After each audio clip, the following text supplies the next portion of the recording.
I'm a technical support engineer for a billion-dollar IT software company, and over the past 2 years on this channel, I've helped countless people break into the IT and cybersecurity career field. And today we're going to answer one of the biggest questions I get asked. Can you get into IT with zero experience? The short answer is yes, but I think the question is actually a little misleading because when people hear zero experience, they imagine someone who has never touched a computer beyond checking email or watching YouTube. That's not the type of person companies are looking for, and it's also not the type of person I'm talking to. What hiring managers mean when they ask for experience is that they want someone with some kind of evidence that you can solve problems, communicate with people, and figure out things on your own. They don't necessarily care where you learned those skills. They just want confidence. If they hire you, you're capable of learning the job. When I decided I wanted to get into IT, I had never worked in IT before. I was a college dropout. I had no certifications, no professional experience, and nobody was waiting to hand me a job. I had to build my own opportunity. And instead of worrying about the experience I didn't have, I focused on creating experience for myself. I started learning the fundamentals, building home labs, practicing common IT tasks, and documenting everything I learned. By the time I started interviewing, I didn't have work experience, but I did have stories to tell,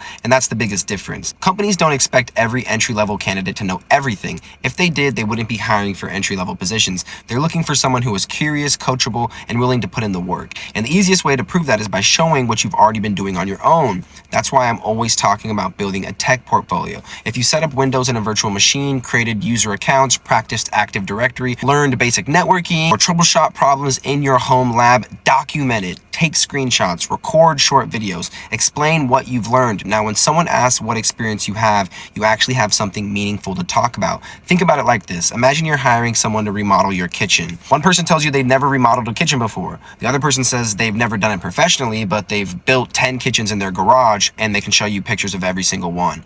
Who are you going to trust more?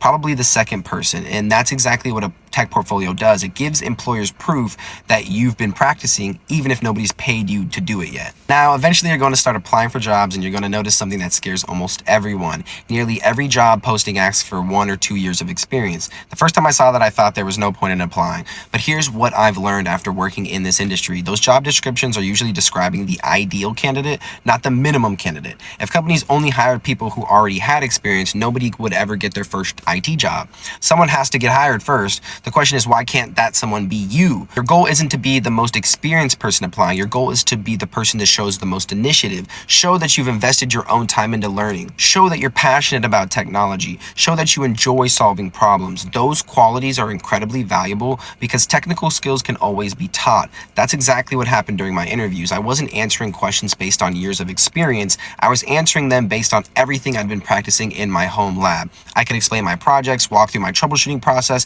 and it showed genuine excitement for technology. That carried me much further than simply memorizing definitions ever could. I also think people make the mistake of waiting until they feel ready. They keep taking another course, earning another certification, and watching another YouTube video, but they never actually apply. At some point, you have to trust yourself, study consistently, practice consistently, build projects consistently, then start applying. You're probably going to get it rejected a few times, and that's completely normal. Every interview teaches you something, and every rejection makes you a stronger candidate for the next opportunity. My first IT job paid just over $40,000 a year. Today, I'm making $70,000 a year as a technical support engineer, and I can confidently tell you that getting that first job is by far the hardest part. Once you have real work experience on your resume, opportunities start opening up much faster. So can you get into IT with zero experience? Yes, but you cannot have zero effort. You need to replace professional experience with self-driven experience. Build your skills, build your portfolio, apply consistently, and let employers see the work that you've already put in.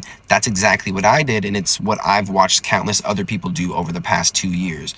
Your IT job isn't the finish line, it's simply the door that opens every opportunity after it. Guys, be on the lookout for more videos from me. I'm going to be answering all of the most heated questions, and never forget, the more learning, the more earning.